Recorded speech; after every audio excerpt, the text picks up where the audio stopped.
Welcome to the CBS Radio Mystery Theater Archives, the only YouTube channel which has the original classic episodes of the CBS Radio Mystery Theater in order with no ads. Thank you for listening, and now, enjoy the show.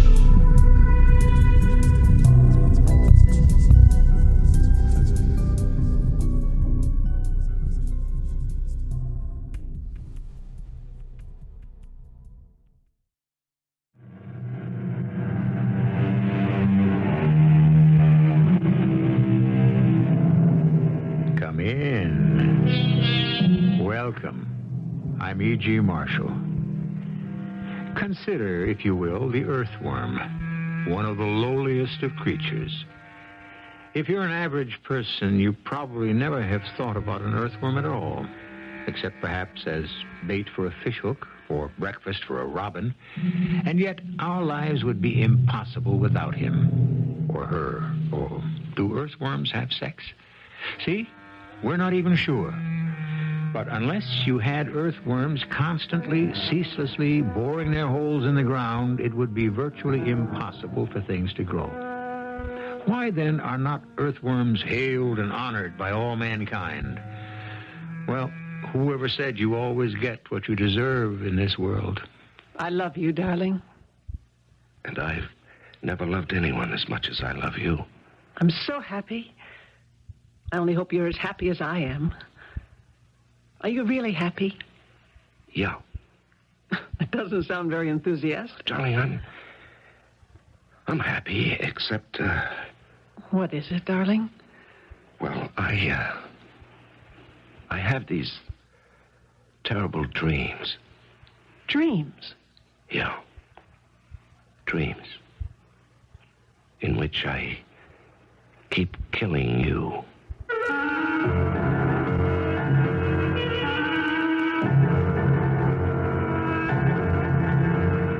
Our mystery drama, The AURORA Group, was written especially for the Mystery Theater by Sam Dann and stars Larry Haines. It is sponsored in part by Buick Motor Division and General Electric. I'll be back shortly with Act One. All cats are gray in the dark. So are most people. Gray. Most people are very much like most other people. Work, eat, sleep, have a little fun, or have no fun at all. Get married, have children, get old, die. What a world, huh? Is this what it's all about? Here's a young fellow, maybe 30 or so, works as an office manager. Name's Zachary Taylor Eberhardt. Quiet, industrious. You couldn't say a word against him. He has a nice, quiet wife. They live in a nice, quiet apartment. They lead a nice, quiet life. Now, if you think this story is going to be a little bit too nice and quiet for you, wait. That you, Zach? Yeah, I'm home. Oh, how did it go at the office? Say, you're wearing the new suit. Yeah. I was leaving the office. The store called, said it was ready to pick up. Hey, it looks great. Well, that's when I decided to wear it home. What did you do with the old one? Oh, I just left it there. Couldn't stand the sight of it anymore. Oh, well, I'm glad. I hope you remembered to transfer everything out of the pocket. Hey, now listen. I'm the one with the memory in this house. Well, I'm short of change. I need another quarter for the milk machine. Oh, really? I don't think I have any. Oh, look in your pocket. Well, I couldn't have any change, darling. I remember. Oh, wait. I do. Here's a quarter. You see? That's all I have. That's enough. I'll be back in a couple of seconds. Okay. Hey, don't drape that new jacket over the chair. Hang it in the closet. Now start treating that new suit right. Yes, ma'am. Hey, how long till dinner? Oh, half an hour. Okay, I'm going to sit down, close my eyes, relax for a few minutes. Oh, I had a rough day. Well, it wasn't all peaches and cream around here. Look, better not fall asleep. You'll wrinkle those new trousers. Yeah, okay, I won't. That was the day it began. That was the day of discovery. That was the day that changed my life. Just an ordinary day, a routine day. She went to the milk machine in the hallway of our apartment building, as she had done so many times, countless times in the past. And it was by a fluke, the merest chance that... Well, anyhow, she was back in less than a minute. Zach! Huh? What's the matter, Emma? The machine out of milk? Zach, I was about to put this quarter you just gave me into the machine when I... Well? Look at it. What, is it counterfeit? I don't know. Well, Emma, it's just a quarter. What's the problem? Look at it. Well, it looks okay. Closely. The date. What about the date? Well, what does it say? Oh, come on, Emma. Read the date. 1986, okay? No, it is not okay. Why not? How can it say 1986? Well, it does, very clearly. And that's not peculiar. Well, why should it be peculiar? Hey, wait a minute. Yes. Wait a minute.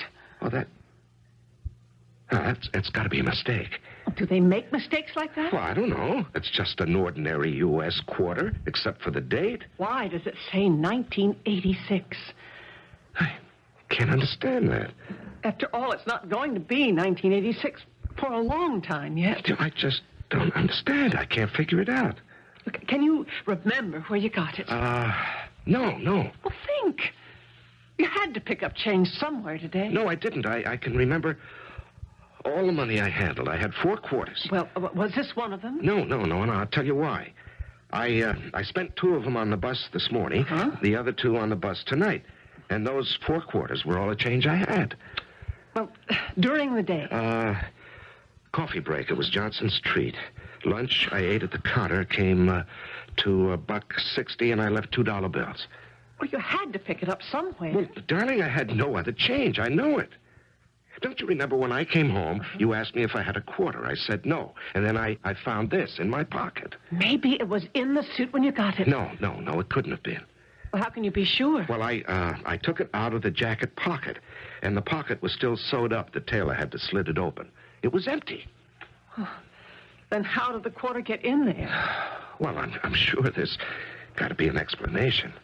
Well, it's kind of scary. Why? Well, you're holding a coin there that's got a date almost 10 years away. Yeah. Suppose that coin was really minted in 1986. Darling, how is that possible? It won't be 1986 for at least... I didn't ask you if it was possible. I asked you, suppose it was. No, Emma, it wasn't. It couldn't be. It's impossible. Now, why don't we forget it? Forget it. Okay. How do you forget a thing like that? And there's just no way to explain it. After a couple of days, I think she forgot about it. I mean, she got all excited over it in the beginning, but that's Emma. After a while, other things come up. And she just goes on to something else. But it kept bothering me. So one day, on my lunch hour, I noticed this little shop. R.V. Zoltan. Coins. Yes? Sir, I have this coin here. I'd like you to look at it. Yes? Well? Interesting. Yeah, I thought so. This is a Washington 25-cent piece. They were first struck in 1932, the bicentennial of Washington's birth. The obverse is the face of George Washington. Yes, I know that. The reverse is the spread eagle. Yes, but tell me. Originally, and until 1963, they were made of silver. Yeah, what I want to know, sir, Now, however, they consist of a copper-silver alloy. Yeah, well, is it counterfeit? Oh, no, never. This is from the Denver Mint, I can tell. But, the date. What about the date? Well, read it. I read it. That's all you can say? What do you want me to say? This coin was minted in 1986. How can you say it was minted in 1986? Yes, interesting point. Should I say, it will be minted in 1986? But it exists. Well, could there have been a mistake at the mint? No. Why not? We would know about it. Well, then what are you telling me? I'm telling you, you have a coin from 1986. Well, how is that possible? That is not my field. Possibilities. I am an expert only in numismatics. Now then, I suppose you wish to know the value of this 25-cent piece? Well, I would imagine it would be worth... A fortune? I'm sorry. Right now, all I could offer is the face value less 20%, which is my normal commission. But a coin from the future. A coin from the future is worthless. Only a coin from the past has any... sir... You see, value is based on rarity. Since I do not know how many 25-cent pieces will be struck in 1986, I cannot assign any true worth But it to would this. seem to me that... How did you happen to come into possession? I don't know. Forgive me. I have no right to ask that question. Unless, of course, you wish to sell it. Sell it? Well, isn't that why you came in here? Well, I'm sorry. You thought it might be worth a fortune. If only you know how many bubbles it is my misfortune to burst. He said more. A great deal more. But I wasn't listening. Where did that quarter come from? How did it get into my pocket? I felt completely up against a wall because there was no place to go, nobody to ask. If it was something in my mind, I could see a doctor, a psychiatrist. But here was the quarter. The quarter from almost 10 years in the future. The physical, actual quarter. Who could get around that? How could I get around that? And then, when I got home, another problem. Zach, Huh? What is it? didn't you check through that new suit when you got it? Well, sure. No, you didn't. I was hanging it away for you when I noticed a stain on the sleeve. Look. Oh. Oh, that's right. Oh. You let them sell you a suit with a stain on Well, it. darling, I didn't notice any That's stain. because you never looked. Emma, this is the first time I ever spent so much money on a suit. You can bet I looked. Well, meanwhile, the stain is here. Well, I got off the bus, I went into the store, I put on the suit, and I walked home. It's only 3 blocks. There's no way for that stain to get on there. When I got home, I changed clothes before dinner. Well, are you going to let them get away with it? Get away with what? People can do anything to you. And you just take it. Now, just a minute. I'm bringing the suit back tomorrow. It's a coffee stain. A coffee stain? No doubt about it. Did you stop off on the way home for a cup of coffee, maybe? No. Are you sure? The stain must have been in the suit when I bought it. That may be. Anyway, we'll take it out. Yeah, well, look, Mr. Plotz, it's just that when I buy a brand new suit, Think no more about it. It's a very light stain. Yeah, well, do the best you can, huh? This is funny. What's funny? It's an old stain. Old? How can it be an old stain? It's a new suit. See how the stain has set and faded? Why, it just looks like a stain to me. It's black coffee. Also has picked up over the years. Over the years. But it's a new suit. The suit is new. The stain is old. Well, how can that be? I don't know. I'll take out the stain. I'll remove it. You'll never know a stain even existed. Well, how did it get there? That must remain a mystery. Well, yeah, but... Life is so full of mysteries. Will one more hurt anybody? Well, now, look, I'm entitled to know how my new Believe suit... me, I would tell you. Well, are you satisfied? Yes. I'm satisfied. I left the suit at the store. If I'd been feeling peculiar before, it was nothing at all to the way I was feeling now. Something was happening, something was taking place, and it was inside my mind. For the life of me, I couldn't understand what it was. When I got home, I got the scare of my life the minute I saw Emma. Emma! What is it? Zach, what is it? What, your hair? What did you do to your hair? My hair? Nothing. What would I do to my hair? Well, it's gray. Your hair is gray, and your face. What are you talking Well, about? just look in the mirror. Here, come over here. Zach, what's the matter with you? There is nothing different about my hair. Yeah, but just before... And my face? What's different about my face? I don't know. What made you say my hair was gray? Well, for a minute, it looked... maybe it was the way the light struck it. The light? Yeah, the light. It can play tricks on your eyes. Zach, are you all right? Yeah, I'm all right. I think you're working too hard. You better see a doctor.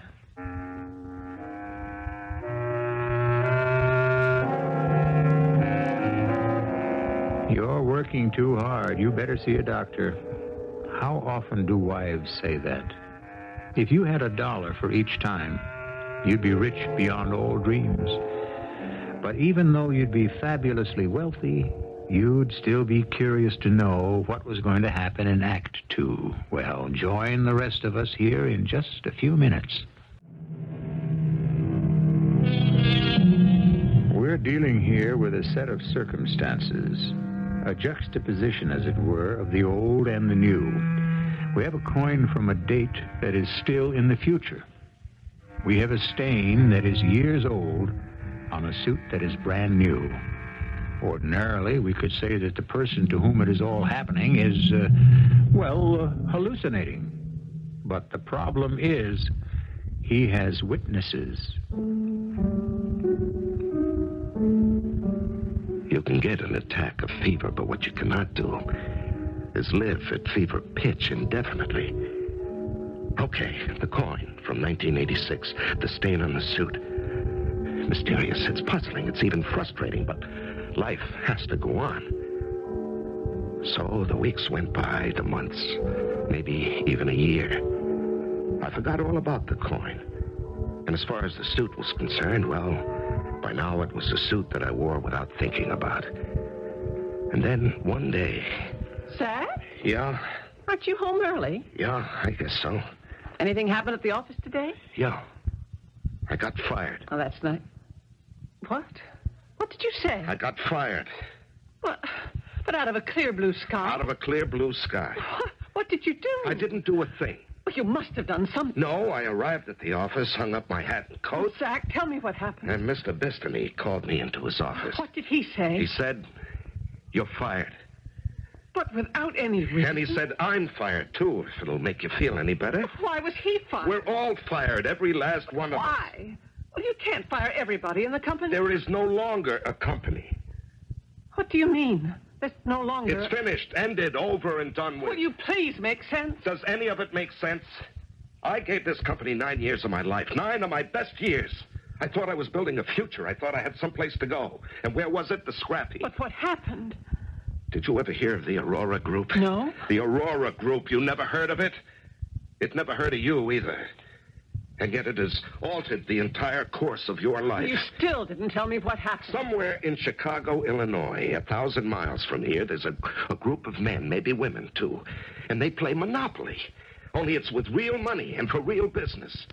And they say, let's buy Taylor and Cornwell. That's your corporation? And then they say Taylor and Cornwell have a marketing division called NOLA Research. Let's get rid of it. But why? Look, here. Shh. Right here.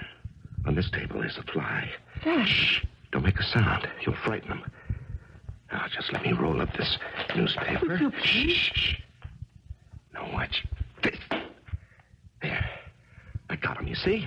Look, Zach, we were talking about something important. You don't understand it. This fly, he was minding his own business, right? He was doing what he always does. And in that last split second when he felt that awful rush of wind, he knew he was going to be killed. Killed before he could even make a move to save himself. Did he know why he was going to be killed? Now, you can say he was killed because he was a pest. Zach, I don't know what to say to all this. But the fly, he doesn't know he's a pest. You haven't answered my question. Oh, yes, I think I have.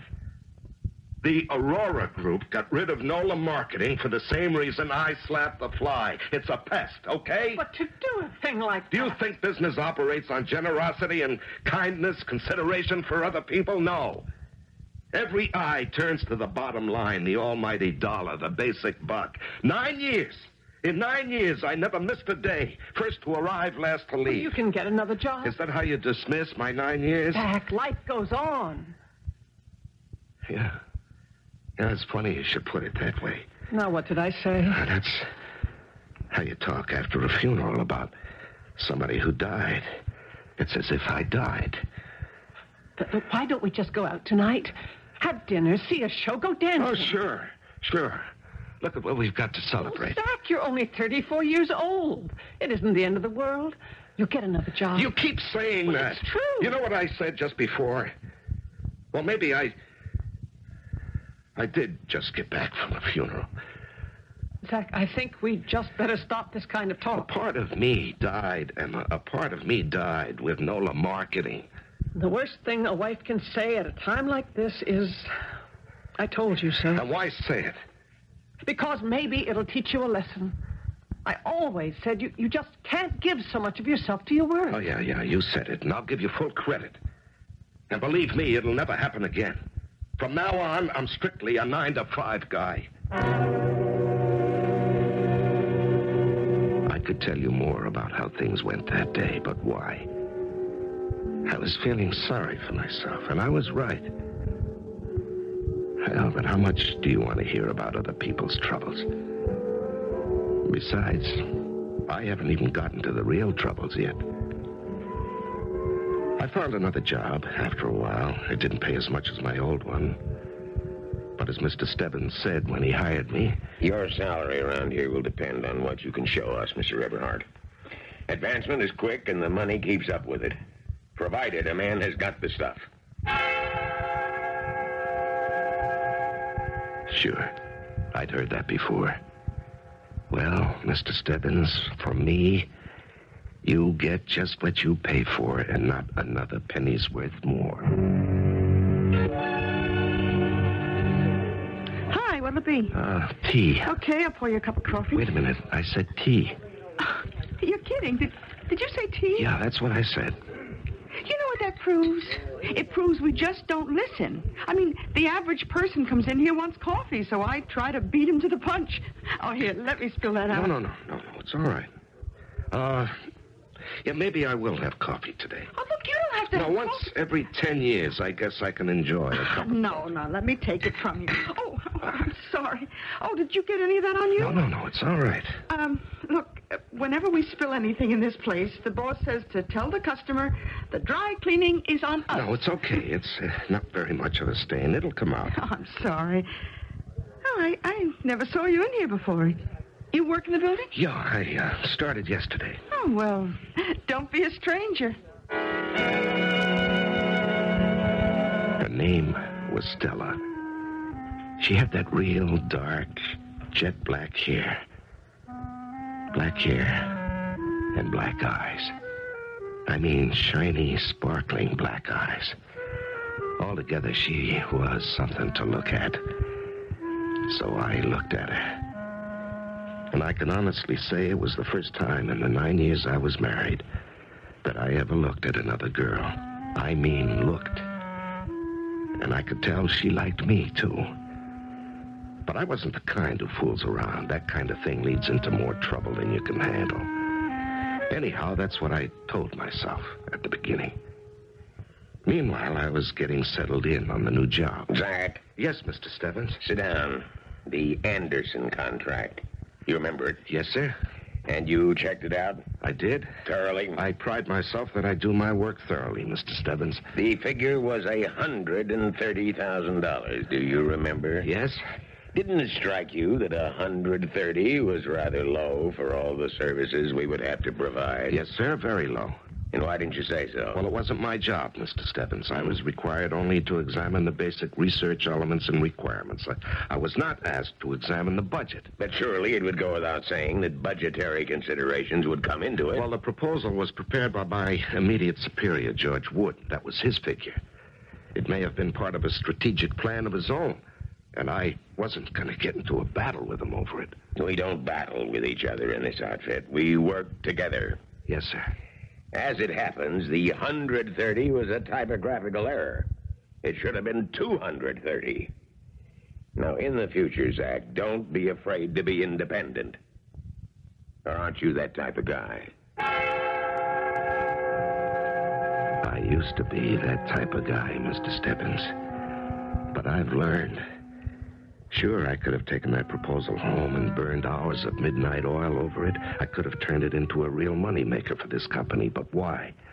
So it could be taken over by the AURORA group, and I'd be out in the cold again? You know the old saying, Mr. Stebbins. Fool me once, shame on you. Fool me twice, shame on me.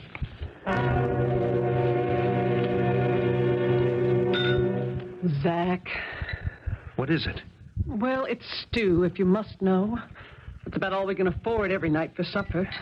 And the meat in it gets smaller and smaller and less. You've simply got to earn more money. Now, look, Emma, I have no illusions about my job. They promised me the moon when I took it. Those companies are all alike.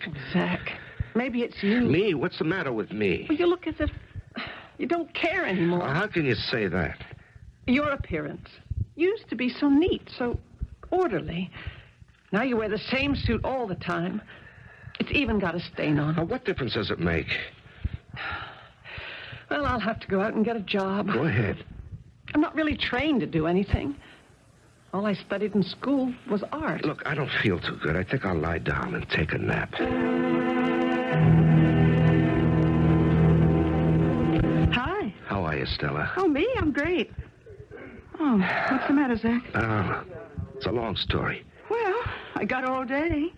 I guess it has a real corny, cliche beginning. Oh, like once upon a time? No, more like, my wife doesn't understand me. Oh, I hear those stories all the time. Well, then I won't bother you with mine. Oh, to yours, I'd listen. Oh?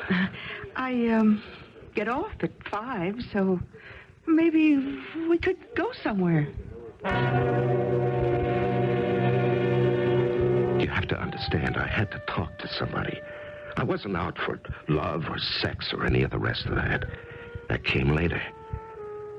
Just to be with a girl who didn't keep nagging at me, who just was quiet and soft and understanding, especially understanding, who really knew what I was talking about when I mentioned the AURORA group. Oh, yes, I know. My aunt, my father's sister, she's very old country, very superstitious, which doesn't mean she's wrong. Now, the AURORA group is Mephistoff, the angel of evil. The angel of evil. Any man who wishes to succeed challenges him, and therefore that person must be struck down, as you were. Oh. You know something? I believe you. Oh, so do I. But we'd better not tell anybody. They'd think we're crazy. They're crazy. Crazy to think they can beat what's his name? Mephistoff. Mephistoff. But if you don't bother him, he won't bother you.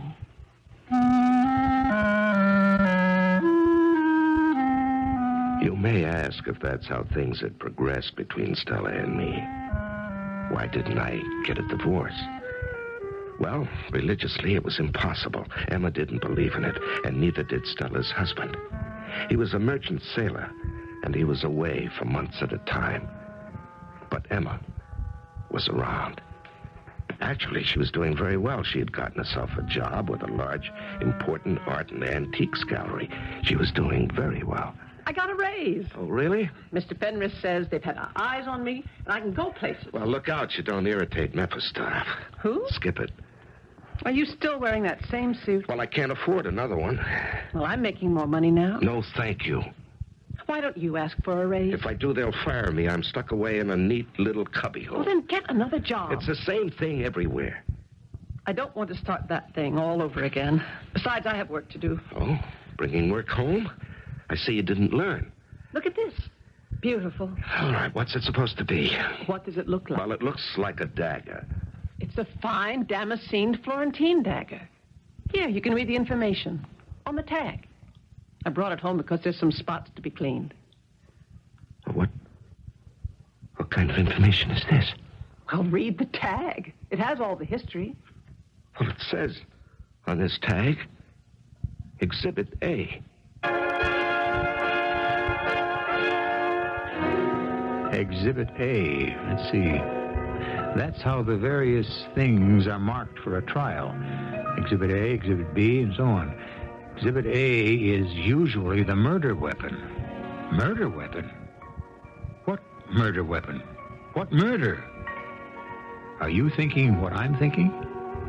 Well, I'm thinking we'd all better be here for Act 3 in just a few minutes. We are looking at a beautifully damascened Florentine dagger, the work of an outstanding Renaissance craftsman. Emma Eberhardt, who works for a large art and antiques gallery, has brought it home to be cleaned. Zachary Eberhardt looks at the tag attached to the dagger, and instead of reading the history of the weapon, all he sees is a notation that says, Exhibit A. What do you mean, Exhibit A? I typed that tag myself. Well, Emma, read it. It says Exhibit A. It says nothing of the sort. Look, 16th century dagger, believed to be the work of Casarello. But, Emma, when I looked at that tag just before, it distinctly said Exhibit A. Well, it must have been your imagination. No, it was printed in big letters. So where is it now? I don't know, but it was there. Well, then what happened to it? Why should you see something like Now, that? don't cross-examine me. Why don't you see a doctor? Look, I'm not a nut. Where are you going? Out. What's her name? Whose name? Whoever it is you're going to see. I'm just going for a walk. Why don't you see Dr. Salmon? What for? You're coming apart. I'm all right. Well, Zach, it's been 5 years since you lost that job with Nola. You mean since that Aurora group destroyed Nola? Business is business. You've got to get hold of yourself. Look, what happened to that coin? What coin? Don't you remember? 5 years ago, you found a quarter.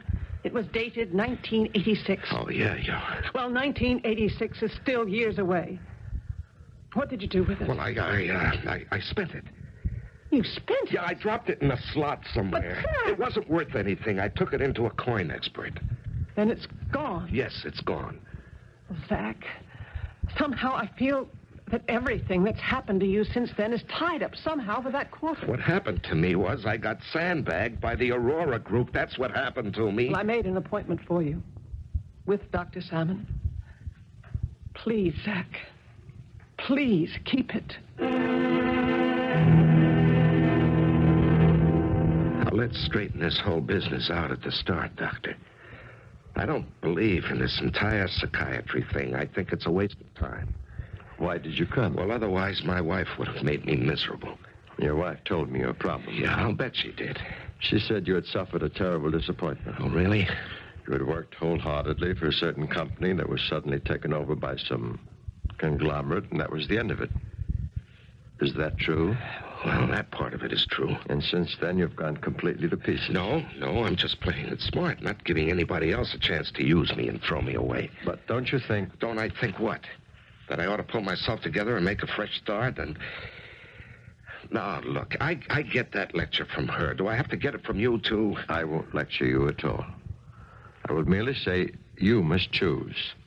Choose between a vigorous life and a living death. Mr. Eberhardt. Mr. Eberhardt. Why are you looking at me like that? Why was I looking at him like that? When I first walked into the office, he had a mustache. And now, he had a beard. And he looked a great deal older. And we weren't in the office at all.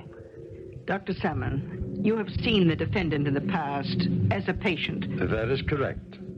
And what was your impression? A rightly disturbed person. In what way? To be as brief as possible, there are those people who simply cannot cope with the pressures of society.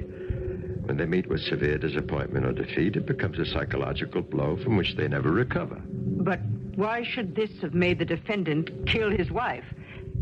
Dr. Salmon? Dr. Salmon? Mr. Eberhardt. Mr. Eberhardt. What? You seem to be in another world. Dr. Salmon, do you intend to grow a beard? Yes. How did you know? Well, you should. Because you look very good. Mr. Eberhardt, I'm trying to help you. No, that can't be done. Why? I just saw it, so no one can help me.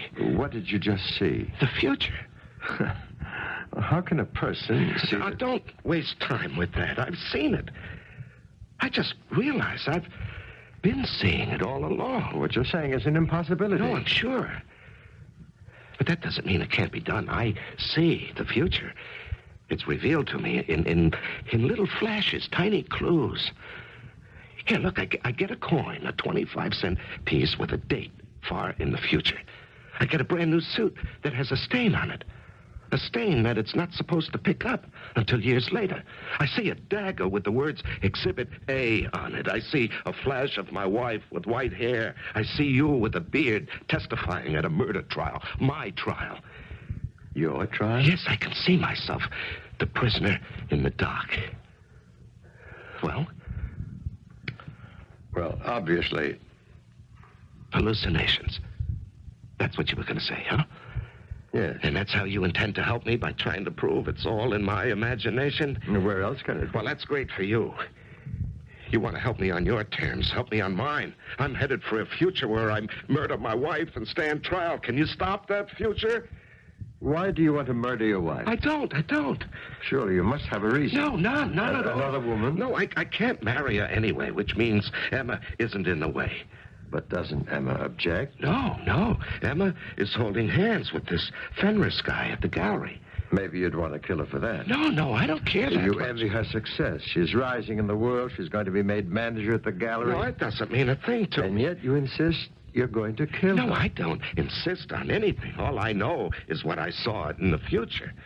What do you think you saw in the future? Oh, Doctor, have it your way. All I know is I'm going to kill her. I haven't the faintest idea why. Well, then... Let me say that I can't imagine why. It goes against my entire grain. I'm not a killer, but I'm going to do it.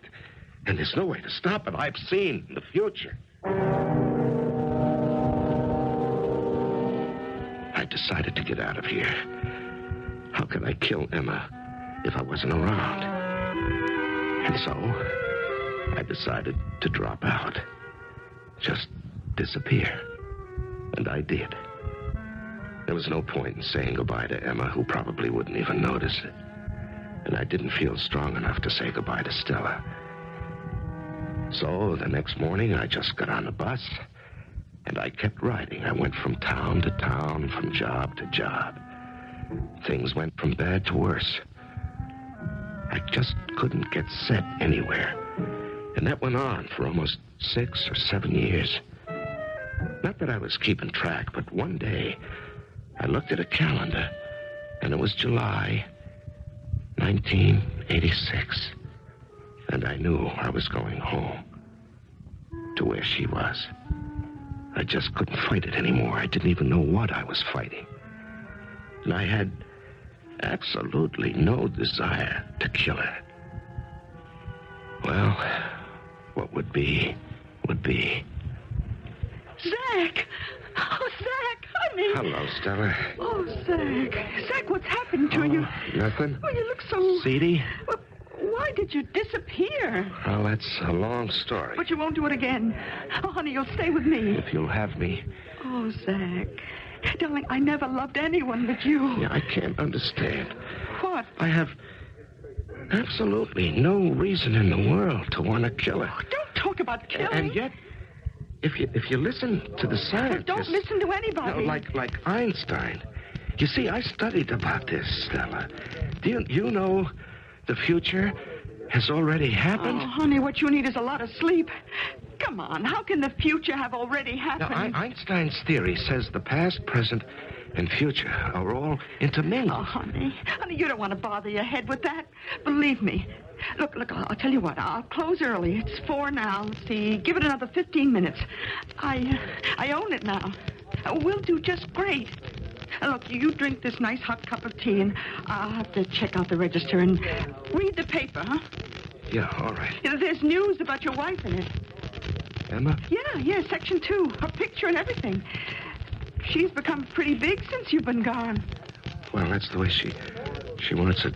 Section 2 where? Oh, bottom of the page. You see your picture? I didn't read the story. What does it say? Mrs. Emma Eberhard, Managing Director of the Allenby Galleries, Managing Director? Oh, that isn't bad. has just been named a vice president and member of the board of the parent company, the Aurora Group. Mrs. Eberhard is the first woman to become a top executive of this vast conglomerate. The Aurora Group. The Aurora Group. Zach, what? Mephistoph. Who? Well, you should know Mephistoph. Zach. She is a member of Mephistoph, the Aurora Group. She has become one with those who destroyed me. Oh, Zach, forget it. Now, I wonder if she's home. I'm going to call her. I want to congratulate her. I don't have any money. Let me have a quarter. Zach, look, what? Just give me a quarter, huh? Oh, sure, Zach. Here. Thank you. Hey, that's a nice, brand new, shiny 1986 quarter. Oh, my Lord. My good Lord.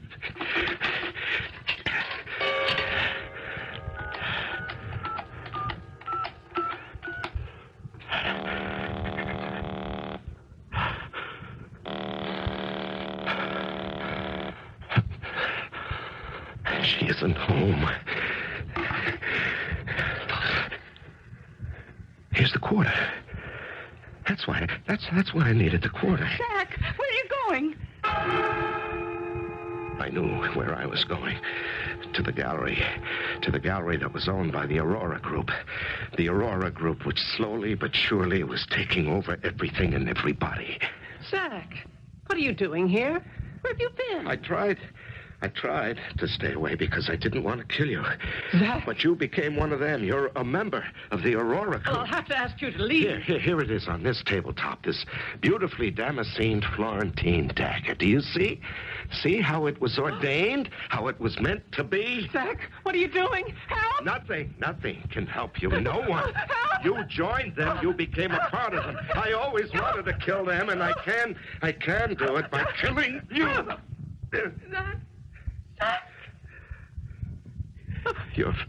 Your face. It's the face of Mephistoph. And now, Mephistoph is dead. I killed her. I killed the Aurora Group.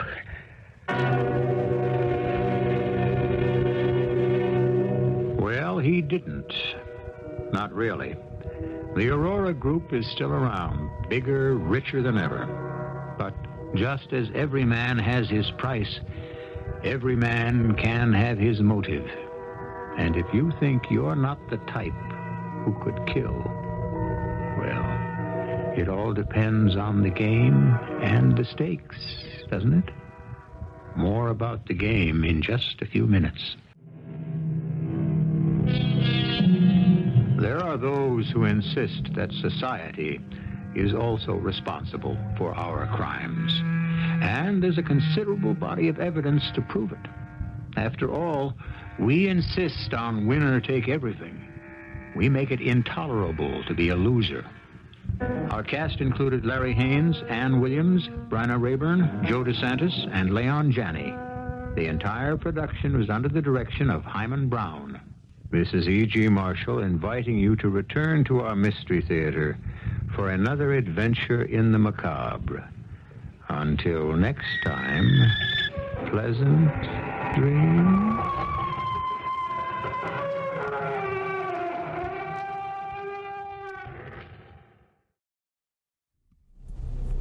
I hope you enjoyed this episode of CBS Radio Mystery Theater. If you've enjoyed this and want to hear more, please subscribe to this channel. You can also visit my other YouTube channel by searching Mr. Brian McCarthy in the YouTube search bar.